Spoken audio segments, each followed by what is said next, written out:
स्टूपीफाई एक वर्ब है। मतलब अगर कोई चीज आपको स्टूपीफाई कर देती है तो इसका मतलब ये है कि वो चीज आपको चौंका देती है, वो चीज आपको आश्चर्यचकित कर देती है, आपको कंफ्यूज कर देती है, उसकी वजह से आप ठीक से सोच भी नहीं पाते। She was stupefied by the news of his accident. मतलब उसकी जो एक्सीडेंट हुआ था तो उसके एक्सीडेंट की खबर ने उसको बहुत ज्यादा कंफ्यूज कर दिया, उसकी वजह से बहुत ज्यादा आश्चर्यचकित कर दिया, हैरान कर दिया, उसकी वजह से वो ठीक से सोच भी नहीं पा रही थी। रिविविफाई एक वर्ब है, मतलब किसी सिचुएशन को या फिर कोई जैसे घटना हुई है उसको या फिर उसकी कोई एक्टिविटी है उसको दोबारा जिंदा कर देना, उसको एक नया जीवन दान दे देना, उसको एक नई लाइफ दे देना ताकि उसकी जो जिंदगी है या फिर उसका जो लाइफ स्पैन है वो और ज्यादा बढ़ जाए। For example, I painted the damaged wall of my room to revivify it. मतलब मेरा जो कमरा है उसकी एक दीवार खराब हो रही थी तो मैंने उस दीवार को पेंट कर दिया, उसको एक नया जीवन दे दिया, उसको एक लाइफ दे दी ताकि उसकी जो लाइफ है वो और ज्यादा बढ़ जाए पेंट कर उसको। फोमो एक नाउन है, मतलब कहीं से दूर हो जाने का डर, कहीं से मतलब कुछ छूट जाने का डर, या फिर ऐसे बोल सकते हो किसी सिचुएशन में शामिल ना हो पाने का डर। I get FOMO when I see all of my friends on social media having fun without me. मतलब जो भी मेरे सारे फ्रेंड्स हैं जब वो सोशल मीडिया पर मेरे बिना फन करते हैं, मेरे बिना मजे करते हैं,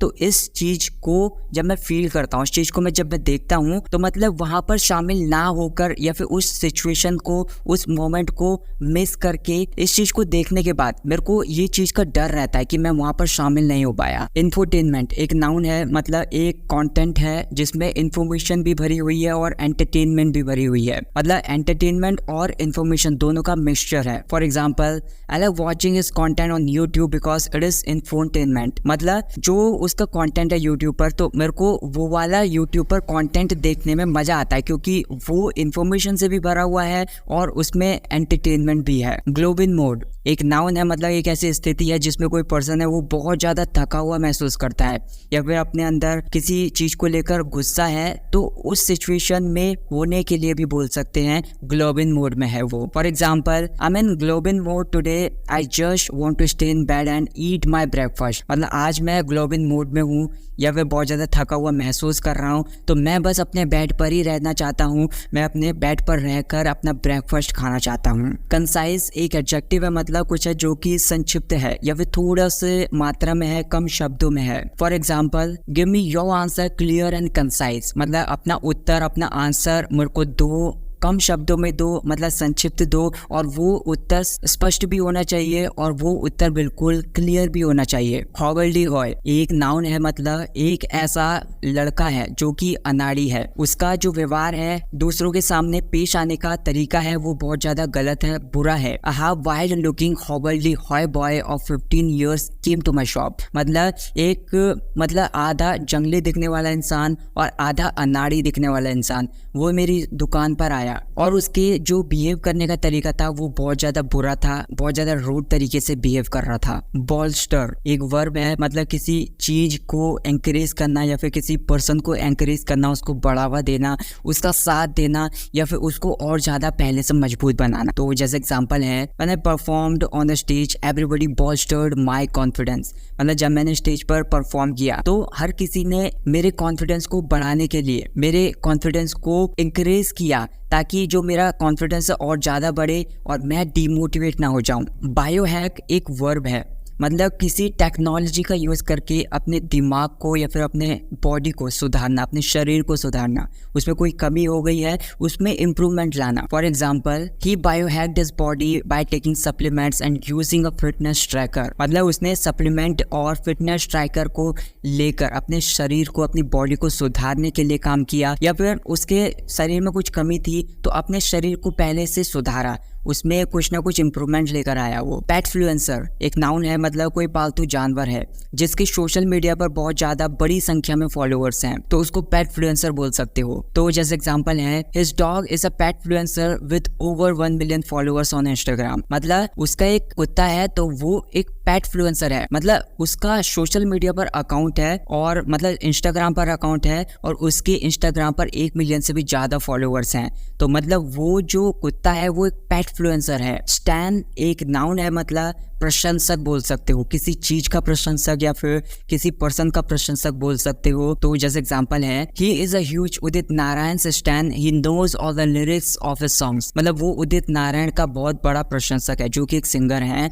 तो वो उन सिंगर का, उदित नारायण जिनका नाम है, उनका बहुत ज्यादा प्रशंसक है, उनकी बहुत ज्यादा प्रशंसा करता है और उनके जो भी सारे गाने हैं उन सारे के सारे गानों के लिरिक्स वो बहुत अच्छे तरीके से जानता है। प्लॉसिबल एक एडजेक्टिव है, मतलब कोई पर्सन है या फिर कोई चीज है वो विश्वसनीय है, भरोसेमंद है, उस पर आसानी से भरोसा किया जा सकता है, विश्वास किया जा सकता है। When he forgot to do his homework, he tried to find out a plausible excuse his teacher would believe। मतलब जब वो अपना होमवर्क करना भूल गया तब उसने कुछ ऐसे भरोसेमंद या फिर विश्वास करने योग्य बहाने खोजने की कोशिश की ताकि वो टीचर पर एक्सक्यूजेस पर आसानी से भरोसा कर लें। बर्फ एक नाउन है, मतलब अगर कोई पर्सन या फिर कोई चीज है वो किसी चीज से बर्फ्ड है, मतलब वो किसी पर्सन से या फिर किसी चीज से खाली है, मतलब उसने कुछ खो दिया है या फिर अकेलापन महसूस करने वाला वो इंसान है, उसके अंदर बहुत ज्यादा उदासी भरी हुई है या फिर वो उदासी या फिर दुख को महसूस कर रहा है। I worked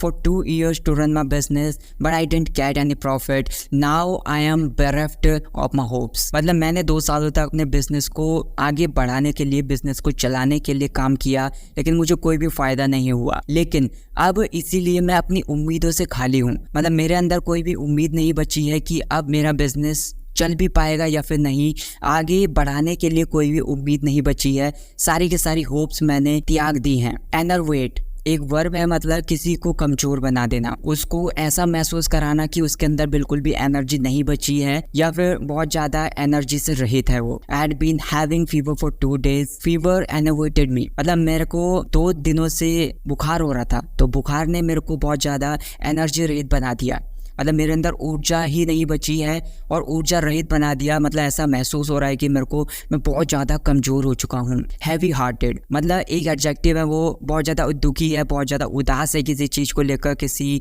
पर्सन की वजह से भी उदास है। She was heavy hearted today so that's why she didn't even talk to me. मतलब वो बहुत ज़्यादा दुखी थी किसी चीज़ को लेकर, बहुत ज़्यादा नाराज़ थी, उसके अंदर उदासी भरी हुई थी किसी चीज़ की वजह से, और इसी चीज़ की वजह से उसने मुझसे बात तक नहीं की। जेनरोसिटी एक नाउन है, मतलब किसी पर्सन की उदारता या फिर किसी पर्सन के दयालु होने का गुण बोल सकते हो, जेनरोसिटी है। He is always willing to help others because of his generosity. मतलब वो हमेशा दूसरों की मदद करने के लिए तैयार रहता है उसकी दयालुता की वजह से, उसके अंदर दयालु होने का गुण है, तो उस दयालुता की वजह से वो हमेशा दूसरों की मदद करने के लिए तैयार रहता है। बिलाए एक वर्ब है, मतलब किसी चीज को झुठलाना, कोई ऐसी सिचुएशन है जो कि गलत तरीके से ढालना, मतलब जो सही है उसको ना दिखाकर कुछ गलत वे में कुछ गलत ही दिखाना, उसको गलत तरीके से प्रेजेंट करना। Her gentle smile belied the anger she felt inside. मतलब उसकी प्यारे से मुस्कान ने उसके गुस्से को गलत तरीके से दिखाया, मतलब उसके अंदर गुस्सा भरा हुआ था